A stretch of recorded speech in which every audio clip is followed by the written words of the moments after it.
Good afternoon, everyone, or good evening, depending on where you're calling from. Thank you so much for joining us again for our Student Loan Help Clinic to go over all the recent updates, specifically student debt cancellation and public service loan forgiveness.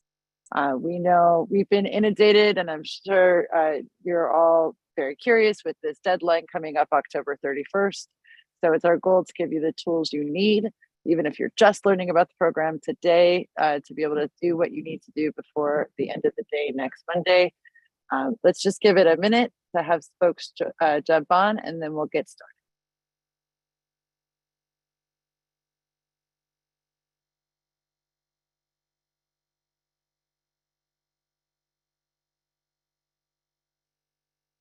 And for those of you that are already on, again, thank you so much for joining us. Please ask your questions in the Q&A box. The chat is disabled for this call. This is just from doing so many of these workshops. We want to make sure to see as many of your questions as possible. We have hundreds of you on, almost 500 people on already for this workshop. So this is the best way. While we cannot guarantee we will get to every single question, we will try to answer as many of your questions as possible. We have lots of different folks from our student debt crisis team here to answer your questions. And then there will also be an extended time at the end of this workshop to answer the questions verbally. So hopefully that helps everyone in the room. And with that, if Sabrina Calazans, if you're on, I'd like to introduce our Director of Outreach, Sabrina Calazans, who is going to get us started on our workshop. Sabrina? Thanks, Natalia, and thank you all for joining us today. We're really excited to be talking about student debt cancellation, the public service loan forgiveness program, and other important updates that might be relevant to you. So this webinar is brought to you today by Student Debt Crisis Center, Savvy and Young Invincibles. Student Debt Crisis Center is a national nonprofit with 2 million supporters nationwide. Our goal is to center the needs and voices of borrowers. And so we're really excited to be here with you all.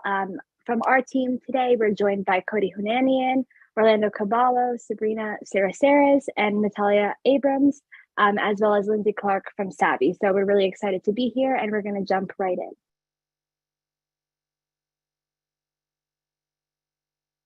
So for today's clinic, we will be discussing the President's Student Debt Cancellation Plan, public service loan forgiveness, and other recent policy updates. And at the end, we will share an online tool by Savvy to help you understand your repayment options, as well as how to enroll in public service loan forgiveness. And just a little note is that we are not financial counselors or attorneys, but we are advocates and experts who want to help you. So some important updates that we're going to be covering today are in relation to COVID-19 relief, student loan repayment, and loan forgiveness programs. So COVID-19 relief for borrowers. As many of you know, payments have been suspended and interest has been waived for federally held student loans until January 1st, 2023. So that's when payments are set for now to resume. Suspension counts towards public service loan forgiveness and default rehabilitation. So all of these months that have been paused, if you are working in a public service, you're enrolled in public service loan forgiveness, each month counts as a credit towards the 120 credits needed. But that's something that we will be talking about a little bit later today. And borrowers can recertify their income for an IDR program if their income changes during this time. For borrowers in default, tax and Social Security withholdings for federally held student loans are currently suspended. Employers have been instructed to halt wage garnishments, and borrowers that did have their wages garnished are entitled to receive refunds. So collection activities like calls and letters to defaulted borrowers is paused. So the first major update we're going to cover is student loan servicers. So 3 federal student loan servicers, Navient, FedLoan, and Granite State, announced that they will stop servicing federally held loans. So approximately 16 million student loan borrowers, or about 35% of all student loan borrowers, will be getting a new student loan servicer in the near future. So you might have received communications, whether it's through email or a letter in the mail, stating that you are now having your account transferred to another servicer. So that's just one thing to flag. And Navient may still service commercial FFEL loans. So just flagging that for folks. But Fed Loan Servicing was the sole company handling the PSLF program, and they will continue processing forms until loans are transferred to Mohila. So that should already have started in July of this year. The second major update is IDR adjustment to address forbearance steering with a one-time account adjustment to count certain long-term forbearances towards IDR and PSLF. So this will help increase progress towards IDR forgiveness by conducting a one-time revision of IDR payments to address any past inaccuracies. So this means that there is immediate debt cancellation for 40,000 borrowers through PSLF. Thousands of borrowers will receive forgiveness through IDR, and millions more will receive credit towards IDR forgiveness. The third major update is targeted debt cancellation. So the Department of Education has announced they would be discharging $5.8 billion in student debt for 560,000 borrowers who attended Corinthian colleges. So automatic cancellation would also be available for 323,000 borrowers who have a total and permanent disability made through a data match with the Social Security Administration. And billions of dollars in debt cancellation is also available for former students who attended colleges like ITT Tech, the Art Institute, and Westwood College. And now I'm going to toss it back to my colleague, Natalia Abrams, to continue on from here. Great. Thank you so much, Sabrina. And again, thank you to everyone that's on this call. I believe we have over 700 people. So just a reminder to folks to ask your questions in the Q&A box, and we have folks answering, and we will answer as many as we can at the end of our slide deck. So I'm sure many of you have heard about 6-7 weeks ago now, there was President Biden announced broad-based debt cancellation. This is separate than public service loan forgiveness. And, just from questions from past workshops, yes, you can do both broad-based debt cancellation and public service loan forgiveness. And for the duration of this workshop, we're going to try our hardest when we're talking about broad-based debt cancellation to use the term cancellation. And if we're talking about public service loan forgiveness, to use the term forgiveness, because, even the best of us get confused.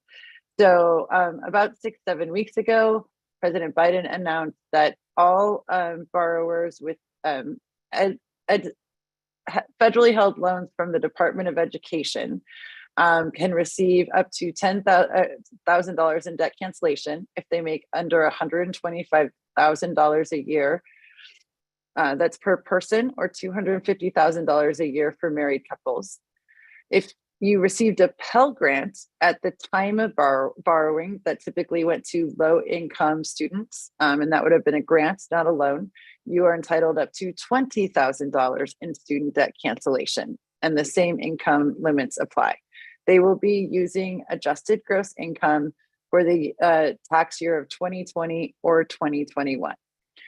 The application is out. You can go to studentaid.gov and sign up. It takes less than a few minutes. We're hearing people, I think what I keep hearing from Cody and Sabrina is they're doing it like during the Great British Baking Show, while you're watching TV, ordering a pizza. It is so easy. In fact, that's probably the complaint we hear the most, or not complaint, but feedback, that it almost feels too easy and they don't believe it to be true. So that has been open. You can apply for this $10,000 or $20,000 in debt cancellation till the end of 2023, till December 31st, 2023. If you want to have your debt canceled or your account adjusted from having $10,000 or $20,000 off of your account before payments resume January 1st, you need to submit your application by November 15th. So here's just quickly to go over which loans qualify. And it's most of them, but we do know, and we have heard from so many of you, that there have been a group of folks that have been left out. So all direct loans, those are loans Those are subsidized, unsubsidized, parent plus loans. That's really key. Parents do qualify for broad-based debt cancellation, graduate plus loans, direct consolidated loans, other government held loans. Some of these FFEL loans, the ones that are federally held versus commercially held. And you would have known if you had a commercially held FFEL loan, if your payments were not excluded, or were excluded during the payment pause. If you continued to make payments during the payment pause, if you had to make mandatory payments during the payment pause, you could potentially have one of these loans that are ineligible. All defaulted loans count, and similar with Perkins loans. This change was made on September 29th abruptly. We were told on the 29th that loans consolidated prior to September 29th, these older commercially held FFEL loans, would count if it's before September 29th. After the fact, it doesn't. We'll get into this more with public service loan forgiveness because we understand, and I'm very aware that some of you may still need to consolidate in order to take advantage of public service loan forgiveness. So here is, kind of what the app page looks like. This is at a .gov site at studentaid.gov/debt-relief/application. It's just going to ask you some really simple questions, ask your social security number, validate your email address, and to attest to the fact that you make under the income limits. You don't even need to know what your income was exactly last year. You just need to know whether you made under that 125 or 250 per couple. So here's just some notes for this simple application process. As we mentioned, social security number, date of birth, income verification. You will get a confirmation email from a .gov email address. Then the Department of Education will verify your eligibility and determine the level of relief, like how much you're going to get. And they will be reaching out to some borrowers. A small percentage of borrowers may be asked to log into their federal student loan ID or to upload tax documents. But again, that's only some borrowers and only if asked by a .gov email address. Once it will be processed, once it's processed, you'll be notified, and the cancellation will be applied to your loans. Mentioned it before, but just very key for when it comes to debt cancellation, make sure you're interacting with the Department of Education or your loan servicer. And we know that there are 8 million borrowers who have been previously on income-driven repayment programs or current students that will have an automatic data match. I will say though, if it were me and I were in school or one of these income-driven repayment borrowers, I would still apply. When in doubt, just do the application.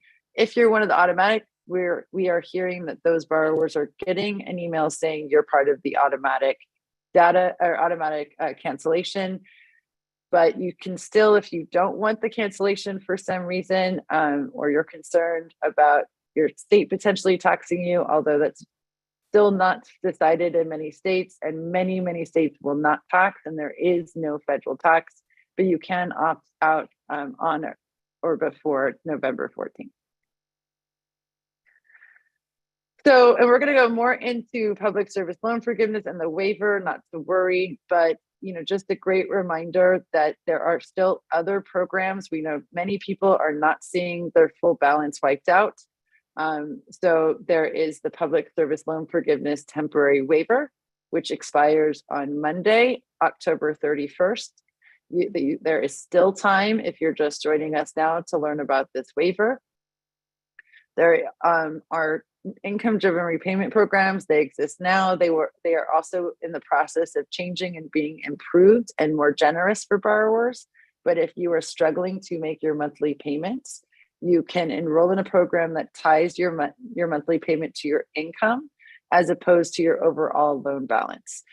That's really key. If you make $0, you pay $0. So these are really good programs to take advantage of, especially, or to look at as we're entering into repayments, because as of now, payments are set to resume January 1st. The payment pause, if anything changes on that, we will update you. We are actively fighting for an extension on that, but we are being told January 1st. So we want to relay that information to you. And just another reminder, if you want your debt canceled, to apply before November 15th. That's for broad-based debt cancellation versus public service loan forgiveness. All right, so now we're going to go over public service loan forgiveness, and we're going to go over kind of what I call old public service loan forgiveness, or PSLF, and the waiver. And just to, to put folks at ease, public service loan forgiveness will exist after October 31st. It's just this temporary waiver to include all those people that were excluded in this short time. So what is public service loan forgiveness? This is a program that started on October of 2007. Now, why do we put that there? The big thing here is that while we thank you tremendously for your work before 2007, only time after October of 2007 count towards your 10 years or your 120 monthly payments in order to receive relief. Now, for this waiver, or for the program, you do not need to have all 120 payments to apply or to do the waiver. You just need the 120 payments, monthly payments done before you receive the relief, before you receive the forgiveness. Payments do not have to be, are cumulative. They do not have to be consecutive. If you took time off in between jobs, that's perfectly okay. And you can combine time spent in multiple jobs. If you have 2 part-time jobs that then equal 30 or more hours per week, that counts as well. Another great thing about this program is all remaining debt is forgiven tax-free. This is not a tax program. There is also no limit to how much they can cancel with or forgive with public service loan forgiveness. Unlike broad-based debt cancellation, which is $10,000 or $20,000, we have spoken with a number of borrowers that have received, anywhere from $50,000 to $100,000 plus in forgiveness through the PSLF program. So we have this here, and this means a lot when we get back into repayment. The way to maximize and get a ton of debt canceled or forgiven at the end of public service loan forgiveness is to combine income-driven repayment plus public service loan forgiveness equals your maximum benefit. Pay as little as you possibly can per month to have as much left over for the government to wipe out when you're done with your 120 payments or 10 years of public service loan forgiveness. So this is old PSLF. I want to be really clear, this is not the waiver, this is what we will revert back to. Your loan type had to be a direct loan. We saw this as a real problem. If you have an older FFEL, Federal Family Education Loan, you were excluded many times to no fault of your own. You were told by your servicer you did everything right, only to find out in 2017 that you were denied. Your repayment plan, it's any of the newer income-driven repayment plans. So if they're IDR plans, that counts, and the 10-year standard does count. We have that there. We know a lot of people are in the process of consolidating right now. If you don't know which repayment plan to choose, the standard repayment will count towards public service loan forgiveness. And then employer. This is probably the only section that has not changed in the sense that this is all levels of government, 501c3 nonprofits like Student Debt Crisis Center or Young Invincibles, and other critical public service careers like a firefighter, police officer, teachers. All of that counts as part of public service loan forgiveness. This is just to go over these jobs a little more. So charitable organizations, nonprofit healthcare facilities. I live in the state of California. Kaiser is a nonprofit healthcare facility. So any levels of nurse to custodial engineer at these companies count too. So, if you're working as a teacher, or at a school, you do not have to be a teacher. You can be an administrator or an administrative assistant, and that would still count. Legal aid services, public health, public education, government employees. Again, old PSLF, what did not qualify before. FFEL loans, both the commercial and the ed-held federal family education loans, Perkins loans, direct parent plus loans, loans in default. And the repayment plans, these are generally older repayment plans that a lot of folks were put on prior to the new income-driven repayment plans, extended, graduated, extended, graduated, and if you are in deferment, forbearance, or default. Also on the employers, we get a lot of questions about this. If you're a contractor for the government or a contractor for any, a school, that will not count. If you work for the labor union, that will not count. Political nonprofits or 501c4s do not count. And if you work for a C3, but you do religious instruction, that also does not count. So we saw so many problems with public service loan forgiveness. If you can see with older public service loan forgiveness, it disqualified so many borrowers that had federal loans, thought they were doing the right thing. The loan type is what we saw as one of the biggest problems for student loan borrowers. Many borrowers were unaware that their FFEL loan or Perkins loan did not qualify. And you were also probably not told you could consolidate into a direct loan in order to qualify, or if you did, you reset your clock and lost so many years that it felt like it was not worth it. So there's that. Then additionally, some borrowers were on these older repayment plans, such as extended or graduated repayment, and that time didn't count. Lastly, there was just small technicalities that people didn't dot their I's or cross their T's properly, and they got rejected. There was almost a 99%, or there was over a 99% rejection rate with old PSLF.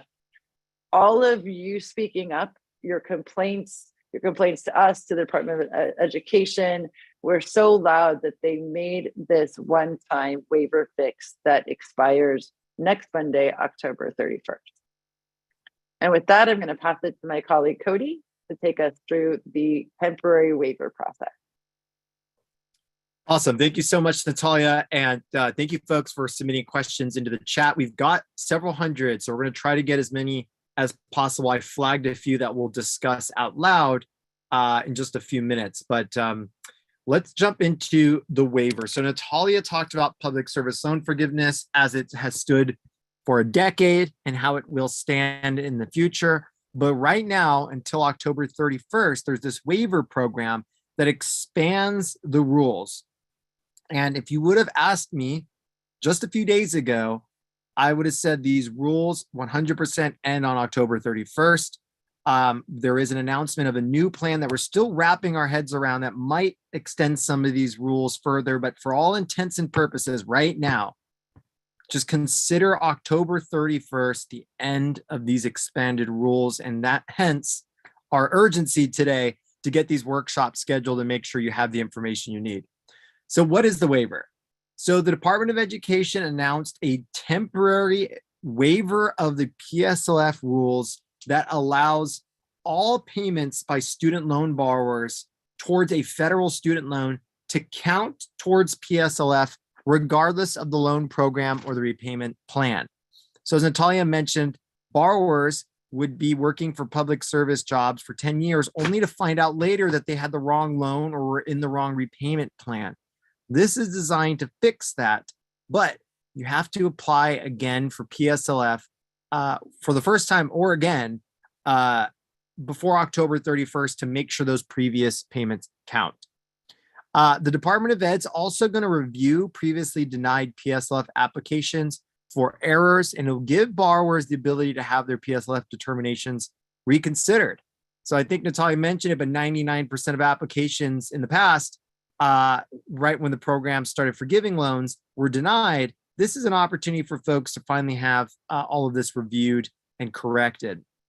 And some borrowers who are already in the federal systems due to military service or their federal job will have credits applied automatically due to some data matches. But for the majority of borrowers, an application before October 31st is really going to seal the deal for you. Next slide. So Natalia showed us what the rules look like typically. Here's a quick diagram of what the temporary rules are doing. So on the loan side, it is no longer that you have to have a direct loan to qualify for PSLF. Any period of repayment towards an FFEL loan or a Perkins loan will qualify towards PSLF so long as you apply ahead of the October 31st deadline. Repayment under any repayment plan counts, and that includes extended repayment, graduated repayment, and other repayment options that borrowers previously did not qualify for PSLF. This does not include, though, periods of forbearance and deferment, or periods where borrower was not making payments at all, like in those programs. Now, in the past, we'd also say that if you consolidate your loan, your 120 payment count starts over. That's not the case under the waiver. If you consolidate your loans, other than those with Parent Plus loans, but if you consolidate your loans, any previous time counts. So if you have an FFEL loan and you didn't qualify for PSLF previously, right now, you can consolidate before October 31st and submit an application before October 31st, and all of those previous payments will count. And on the employer front, not much has changed, but you no longer have to be employed by a qualifying employer at the time of your application and forgiveness. So I've already heard from a few folks here who recently retired. That used to prevent you from accessing relief. No longer is that the case if you apply right now. Next slide, please. So it's a lot of information. I'm hoping in this next section we can identify a few scenarios, and your situation might be on here, and that can help you figure out your best steps. So the first scenario is, what if you're a borrower and you have no idea what kind of loans you have? So you can go to studentaid.gov and you can visit the My Aid section and the loan breakdown section to see all the information the federal government has on the type of student loan you have. As a reminder, direct loans will be clearly labeled with the word direct, and federal family education loans will be labeled with the letters FFEL, and Perkins loans will be labeled with the word Perkins. So if you see direct loan, you are almost surely there. You've got the right type of loan. If you have these other two types of loans, then you're going to want to check and find out if consolidation is necessary. Now, what if you have one loan, or excuse me, at least one federal loan, and that loan is not a direct loan? To include that in PSLF right now, you will need to submit a consolidation ahead of October 31st, and you'll need to submit a PSLF application ahead of October 31st. Now, to be clear, you don't have to have already made 120 monthly payments to do this.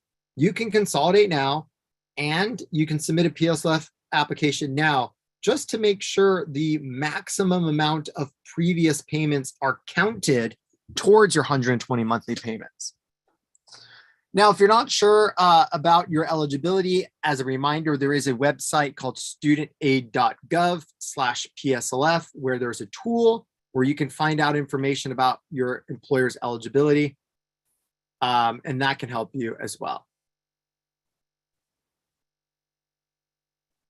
Now, what if you have direct loans and you've already submitted some of your PSLF forms to certify your employment? So just for those who need some extra context here, when you're in public service loan forgiveness, you can submit an application every year certifying that you work for a qualifying employer. And that can help you document your employment over the 10 years so that there's no miscommunications, missed documents, or problems when you apply. So many of us have already submitted some form of a PSLF application, even though we haven't completed the program. So if you've already applied for PSLF or submitted any form related to PSLF, documenting your employment, and you've had some employment certified, the Department of Education will award any additional payments without further action. So what that means is, let's say 5 years ago, you submitted an application certifying your employment, and at that time, you had the wrong type of student loan. And right now you consolidate, and you submit a PSLF application, they will already have your employment information on hand, and will do their best to apply additional payments. Now, FSA, the Department of Education's student loan wing, may contact you to ask for additional information. So we're really telling people to be on high alert. If you get an email from a .gov email address, be prepared to read it and respond to it quickly. Next slide, please. Now, what if you have a direct loan, but you have not applied at all? So now is the time for you to submit a PSLF form so the Department of Education can review your loans under these new rules. Again, you do not have to have 120 payments already under your belt, but right now is an opportunity to make sure that any possible payment is included during this time. Now, I have to also add the Department of Education and student loan servicing companies are absolutely flooded with applications right now. So anticipate some delays and anticipate difficulty communicating with the Department of Ed and your loan servicer, but don't allow that to be a reason not to submit your application. And one more reminder, you have to submit your application before October 31st if you want to be included in these expanded rules.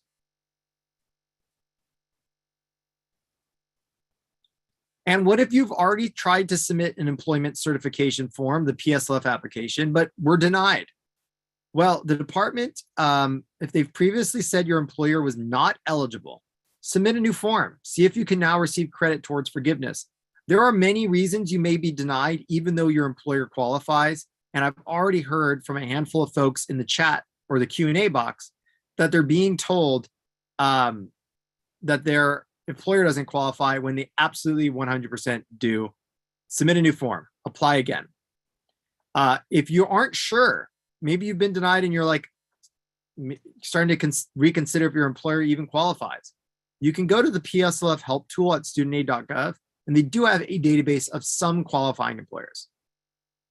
Now, one more reminder, the PSLF waiver rules have not changed the rules regarding which employers qualify. So you still need to be working for a governmental organization or a 501c3 charity organization or a nonprofit that provides other designated public service work. Next slide. Now, we've mentioned consolidation a few times, and I've seen a couple of folks already ask this question. So I want to be very clear. Not everyone interested in PSLF needs to consolidate, but there are some loans that do not qualify for PSLF unless you do consolidate into a new direct consolidation loan. These include Parent Plus loans and federal family education loans. Now, under the new waiver rule, if you consolidate now and submit a PSLF application before October 31st, Parent Plus loans will now be eligible, but the payment count towards PSLF, those 120 monthly payments, will start at 0.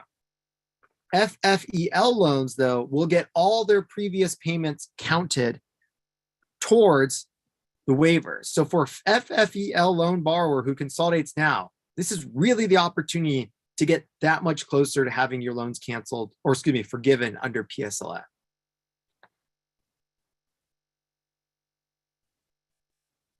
And just a quick summary again, why do folks consolidate? To make your loans eligible. Some have done so to get out of default. Some, again, to make Parent Plus loans qualify. To combine undergraduate and graduate loans so they're forgiven faster. So an example there, right now under the waiver, if you have an older loan and you have a newer loan and you consolidate them right now and submit an application ahead of October 31st, you can actually have your PSLF count be associated with the oldest loan, meaning your payment count will go back all the way to your previous loan and you can have your newer loan forgiven faster. And also to retroactively claim credits for forgiveness for payments that previously didn't qualify. Okay, so it's a ton of information.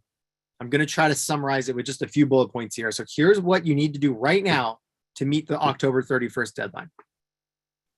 First, determine what type of loans you have by visiting studentaid.gov. 2, if you find out that you need to consolidate your loans to become eligible, do so right now. You can start a consolidation application and submit it, and start and submit a PSLF application at the same time right now. As long as both are submitted before October 31st, you're good. And that's my note there. Submit a PSLF form before October 31st. You will need, just so you know, some information from your employer, including their EIN number, which is a tax number. You can find that on your W-2, or you can contact your employer. And again, for those who have already met the 120 monthly payment requirement, and those who haven't already met the 120 monthly payments, but want to add as many payments as possible to that count, this is for you right now. But you have to apply before October 31st to benefit from these new rules. So in just a minute, I'm going to pass off to Lindsay, who's going to talk about a tool that can help. But I want to also identify one bit of context that's really important. All of the time that your federal student loan payments have been put on pause during the pandemic count towards public service loan forgiveness. So that could be up to 1 in 5 of your monthly payments, those 120 monthly payments, because it'd be every month from March 2020 to the end of December 2022. So right now is a great time to make sure all of that time counts as well. Next slide, please.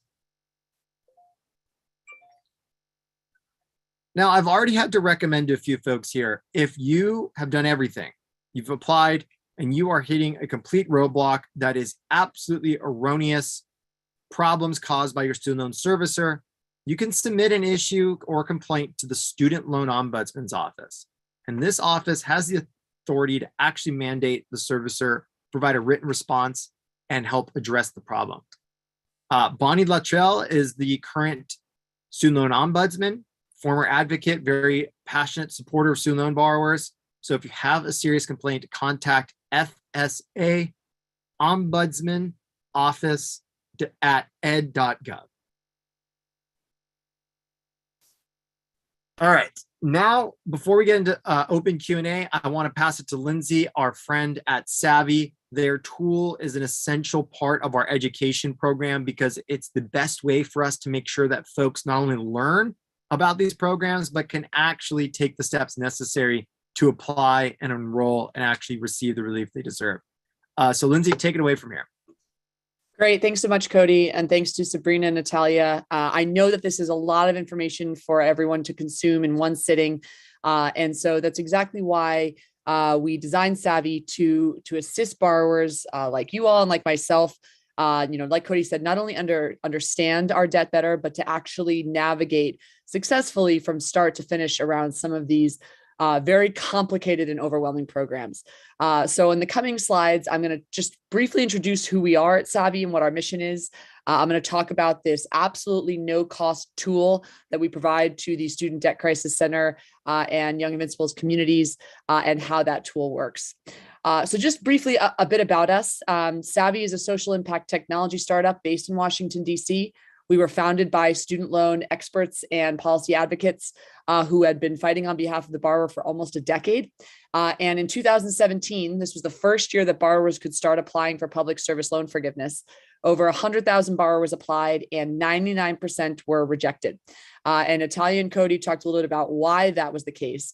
But all to say, our founders saw this and decided to do something about it. So they developed Savvy as a technology platform and a service to help borrowers better navigate, to the finish line through all those complications around programs like public service loan forgiveness. But along the way, to make that experience of being a borrower easier and to identify as much savings as possible, ultimately with the goal of minimizing that monthly payment to maximize that forgiveness. So through things like income-driven repayment plans. We're a registered public benefit corporation, which means it exists in our mission and charter to serve the public benefit.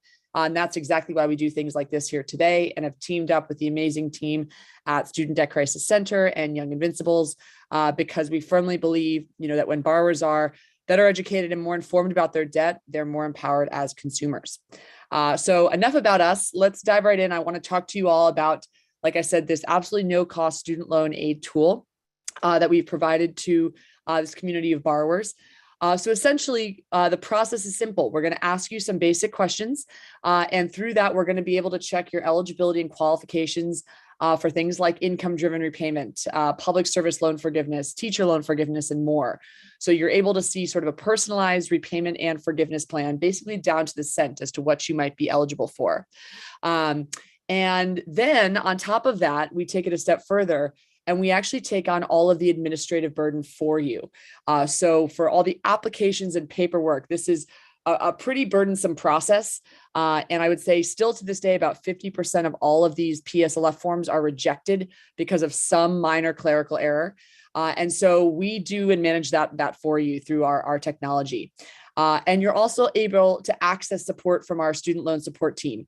I will say right now, especially with the waiver coming up on Monday, we are very overwhelmed. And so as much as possible, borrowers that are using the technology, they can do pretty much everything through the tool. But our one-on-one support and our sort of human support is going to be at least a couple of days wait time. So I just want to make sure everyone is aware of that and can set their expectations accordingly. We're just working and helping so many borrowers at this time. But like I said, that's exactly why the technology exists. So you can get started at helpwithstudentloans.buysavvy.com. And I know my colleagues will put that in the chat. And I'm just going to sort of walk through a couple of the sort of features and slides here that are going to sort of show you a little bit more about that experience. So again, you can get started at helpwithstudentloans.buysavvy.com. And this is sort of how the process works. And I'll show you these on sort of the next slide here. So when you log into your Savvy account, one of the main features is around this dashboard. It's sort of like mission control for everything that you would do with the tool. And it's where you're going to be able to do sort of a lot of things. But to get the process started, we're going to need to collect that general information from you. So on the next slide, you'll sort of see what that looks like. Great. So we're going to ask you questions around your tax filing status, your income, and your employment history. This is all to help us identify the optimal repayment and forgiveness plan for you. So this is an example of that employment section. And I encourage you to add not only your current employer, but any previous employment you might have had. And so this is going to allow us to refine that estimate and really let you know what that eligibility looks like. And then the last part of the process is syncing your student loans. So there are things like your balance, interest rate, disbursement date, all of these factor into your eligibility for certain things like income-driven repayment and public service loan forgiveness. And so let's say you're not sure what loan type you have. Through this loan sync, we'll be able to identify if it is a loan type that would require corrective action like a consolidation and be able to help you with that process. So it's pretty simple. You can select your servicer, enter in that servicer username and password credentials, and it's going to sync over a read-only snapshot of that data. So it's not giving us access or anything like that, but just those few data points. We use a technology called Plaid. It's sort of a best-in-class syncing technology. It's used across most financial technology applications these days. If you have a Venmo account, you've used Plaid before. So it's sort of the highest level of security. And then that's pretty much the last step. And you'll reach sort of our plan options page. And this is where on this next slide, you'll see exactly what those options look like. So it'll show you both repayment and forgiveness eligibility. So you'll see what that new monthly payment could be, what that total payment over time would look like, how long until you'd be eligible for forgiveness, the year and month pretty much, and exactly how much forgiveness you would be eligible for. And then from there, it's at that point where it's time to start enrolling and submitting these forms and applications. And so on this next slide, you'll see exactly how easy it is to sort of initiate that right from that Savvy account. So here on the left-hand side, you can see with the click of a button, you can initiate as many employment certification forms as you need to for as many previous employers as you might have had. Like I said, just by clicking that button, it pre-fills the form, digitizes it, sends it over to you for signature through our DocuSign integration, and then sends it out to your previous employer HRs for you. So we sort of help to manage that entire process. And then on this next slide, once they're submitted, we then monitor those applications with you. I find one of the most one of the biggest pain points for borrowers around public service loan forgiveness is the lack of transparency and visibility that they have into the process with their servicer, or more specifically Mohila recently. And so on the right-hand side here, you can see someone with 3 different employment certification forms in progress, as well as an income-driven repayment plan application. And then sort of zoomed in on that on the left is how we actually track in that dashboard and show you exactly what's been submitted, what we might still need from you, where you are in the process, expected processing and wait times, et cetera, so that you have a very clear idea of exactly what's going on. And then last but not least is our customer support team. So again, I just want to be upfront with everyone. We are inundated, seeing as we are less than a week away from the waiver deadline. So I want to make sure everyone's expectations around being able to hear back from our team and get one-on-one support are clear. We are going to do our best to get back to everyone, but it might not be before the deadline. So in that case, like I said, the tool should be able to do everything for you, but you are able to initiate that conversation with our experts by clicking contact support and sending that message. And you're also able to access our interactive help center. It's got tons of great guides, resources, FAQs. A lot of that has been contributed by the team at Student Debt Crisis Center. So tons of great content to sort of help and assist you with this process. So again, that is helpwithstudentloans.bysavvy.com, and looking forward to being able to take any and all of your questions. Awesome. Thank you so much, Lindsay. I am going to put that link in one more time for our friends, our audience here. As a reminder, our friends at Savvy provide this tool for free for SDC supporters, but you do need to use this particular link that I am putting in the chat here. That is helpwithstudentloans.bysavvy.com. Okay, so we have had many hundreds of questions, so we're going to try to cover as many as we can. I have flagged a few that I wanted us to discuss out loud so that the audience could hear, and I hope that will check off as many as possible. So Lindsay, someone who's already submitted a PSLF form, let's say in June or July, and their loan servicing company, Mohila, says they have no record of it, what should they do? Yep. So if you submitted it in June and July to Mohila if they were your servicer initially, that's a bit strange. You're allowed to upload. If you do have a Mohila account, you can upload that application right to your Mohila account. But let's say you submitted it to Mohila and you had a different servicer, and maybe your loans haven't moved to Mohila yet because they haven't been processed. This is something that we hear all the time. I would recommend trying to submit them again. We have a digital fax integration with Savvy, so we're able to get the forms there and make sure that they're there. But I would recommend trying to submit them again, or I would say, Cody, if you agree with this, perhaps submitting a complaint through the ombudsman might be your best bet at that point. But unfortunately, for people who don't yet have Mohila accounts, by submitting those forms, the processing time we're seeing is anywhere between 8 to 12 weeks or more. And so if you don't have a Mohila account, calling them is not going to help. They're not going to be able to assist you because you don't have an account with them. And so you're sort of in this limbo period, and I get it. It's really frustrating. So yeah, I would say, it can't hurt to submit an ombudsman complaint, as well as trying to submit them again. And if you have a Mohila account, don't forget, you can upload those forms right to your Mohila account.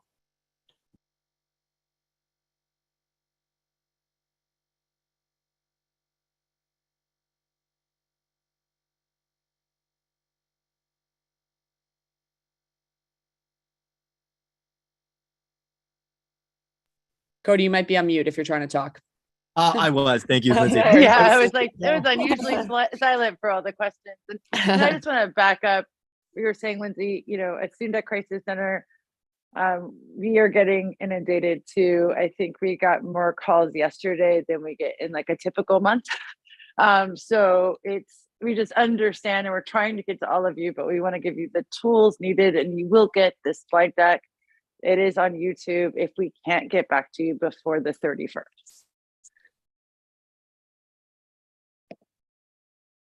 Yep. I was saying before I turned my microphone back on that this borrower said they're trying to contact Mohila and can't get through. And that, I just want to tell everyone, is something we are hearing repeatedly. We've communicated this to the highest folks at the Department of Ed that we can think of, and hopefully this will be addressed. But Lindsay's right, it can be really hard to actually speak to someone about these issues.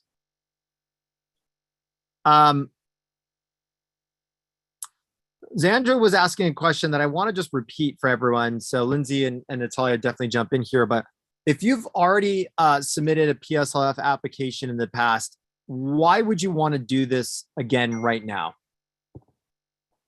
Yeah, well, it really depends upon when you submitted that application, because that application is basically going to certify your employment. Let's say it's for your current employer up to the date that employer signed. So let's say you submitted it last year in May, right? And that's when they signed off. That's going to certify you, and you'll be eligible to, get certified credits up through May.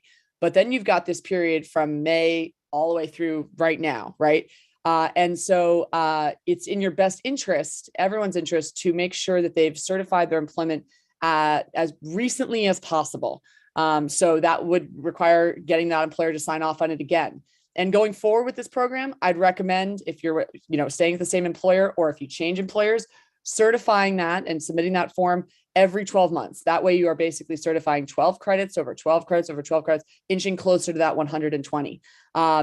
Now, another scenario is if you haven't fully certified your previous employment history. So let's say you've just submitted it maybe for your current employer, but you worked for two previous employers that were also eligible back in 2010 and maybe 2014.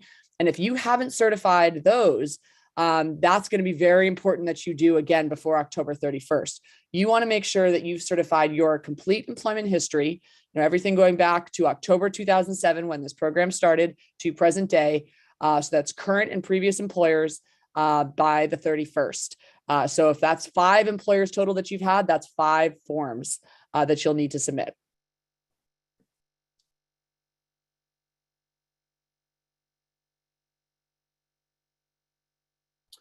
All right. I've had a couple of people ask this question, Lindsay. If you're a borrower right now and you're wanting to submit your application before the October 31st deadline, but you cannot get your employer to fill out this paperwork in time, like, should you just still send in some paperwork with or without the right signature from your employer? I've had a couple of people ask me that. I think it's because we're really bumping up against the deadline here, and folks are really desperate to get this in time. Yeah. So what you should do in that case is you need to go to the PSLF help tool at studentaid.gov. And as long as you can have entered in or added those employers into the PSLF help tool before the 31st, it essentially, by doing that, it's going to sort of save your spot in line, and it'll make it so that you don't necessarily need to have that form signed off by that employer by the 31st. So that can buy you some time. So, and this is all outlined in the FAQs on studentaid.gov/PSLF. That basically, if you're not able to get that signature by the date, to make sure that you have added those employers sort of under your profile in the PSLF help tool. And that way the Department of Ed will have record of it. And that will allow you to sort of, extend that deadline until you get those forms signed. So I would recommend doing that versus just submitting forms that, are likely going to get rejected. So hopefully that makes it clear.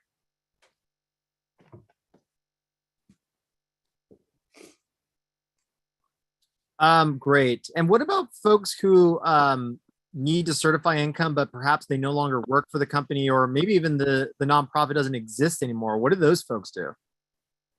Yeah, so there's actually a box you can check at the bottom of the front page of the PSLF employment certification form, that either you're not able to get this form signed off, whether your employer refuses or it no longer exists, and you're able to submit that.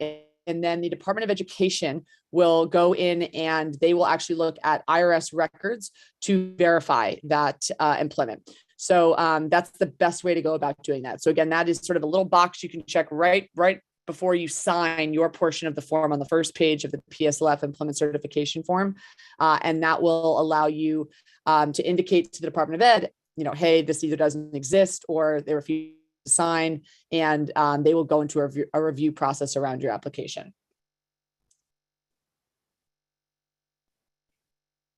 I think on a similar front, another thing I want to address, I've definitely heard from a lot of borrowers who are submitting applications and being told that their employer doesn't qualify, even though it's very obvious they do. I mean, we're talking about people who work for huge nonprofit hospital systems that many of us would recognize.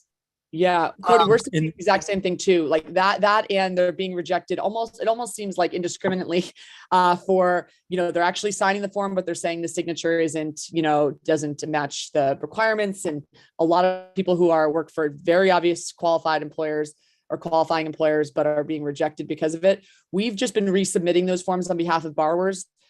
I would suggest resubmitting them yourselves if you have not done so already.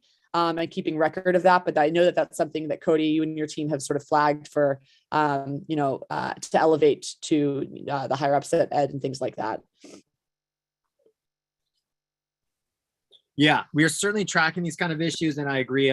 My recommendation has been for folks to apply again, especially those that really are confident in their employer's qualification status. I mean, the employer rule is kind of the most obvious of all the PSLF rules, right? If you work for a government agency or a 501c3, you're in.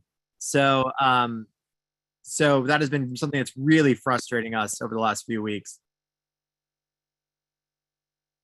All right, let's see. What other questions do we have here?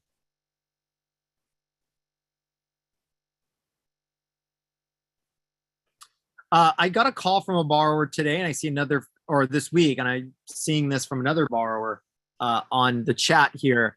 What if you work for a nonprofit, but the nonprofit is headquartered in a country overseas? Does that qualify? That's a good question. It kind of depends. I mean, whatever is on your W-2, if that is a nonprofit with a qualifying IRS, EIN number, and therefore listed as a, United States nonprofit 501c3, then yes, I have always been under the impression that does count. I don't know if Cody or Natalia or Sabrina, you have anything or you've heard otherwise. Yeah, it just needs to be a U.S. company. If you're based overseas, but you work for a U.S. company, that counts. But if you work for a nonprofit in another country that is, connected to that other country's tax system, no, that does not count.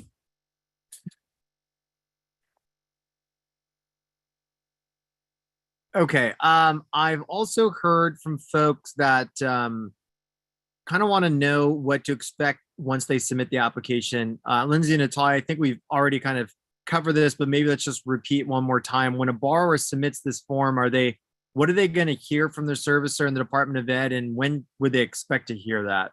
And I think another borrower actually asked, when would they actually see their debts erased if they do qualify? Yeah.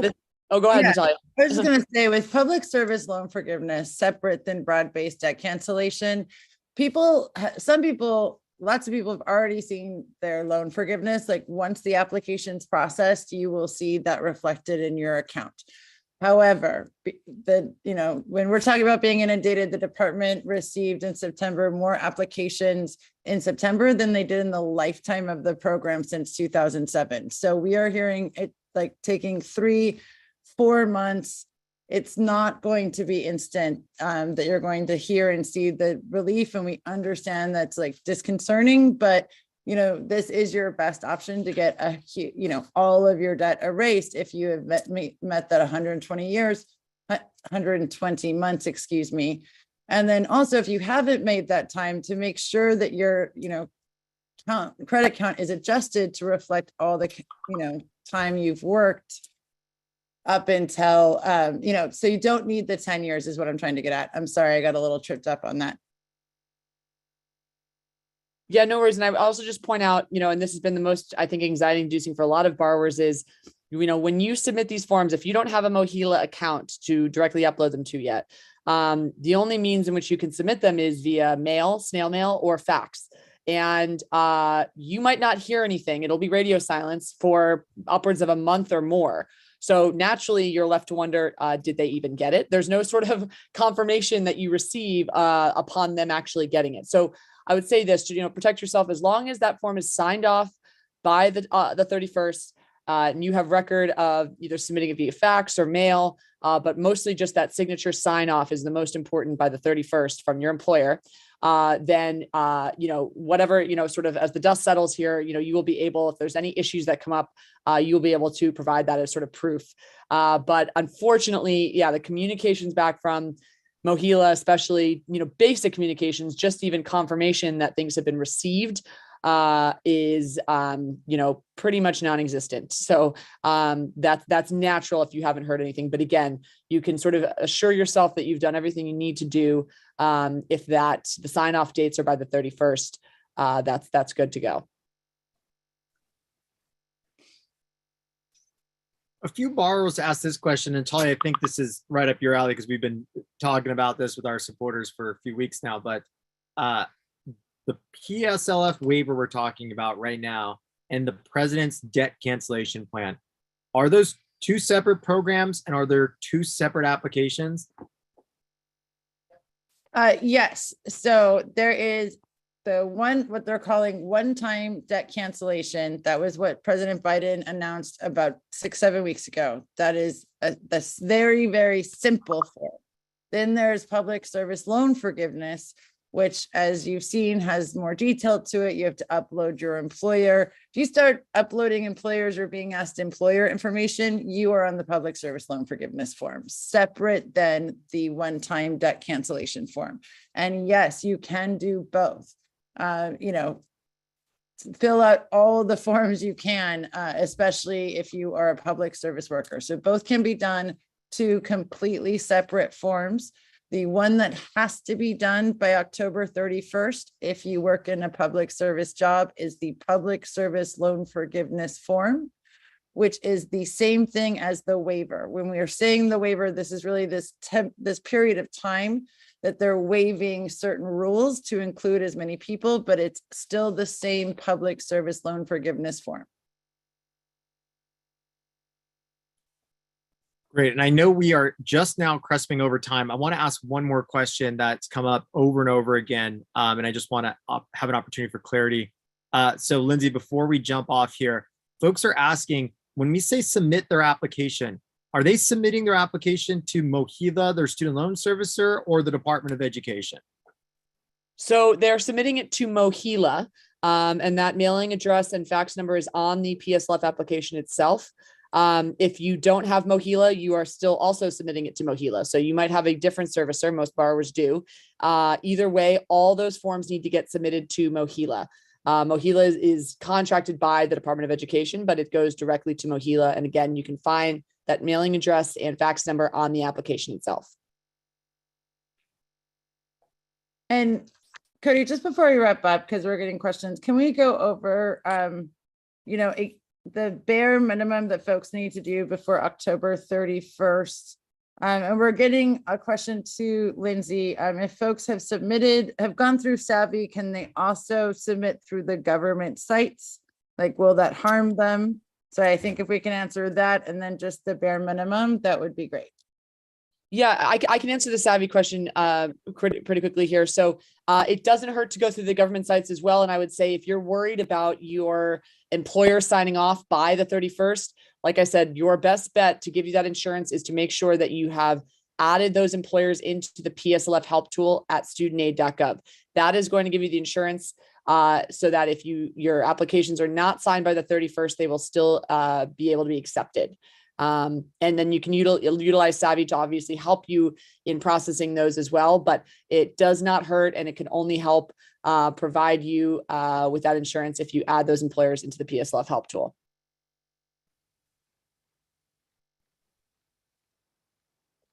All right. Well, I know. Yeah, thank you, Cody. I know we're at time. Yeah, and I know Lindsay's got to hop here. This is her 4th workshop of the day. So Lindsay, thank you so much for helping us get this word out. We will have one more of these workshops later this week on Friday. Tomorrow at this time, you'll get an email from us that has a recording of this event and an invitation to the next event, along with some other resources. So please keep an eye out for that as well. Thank you all for joining us, and have a great evening.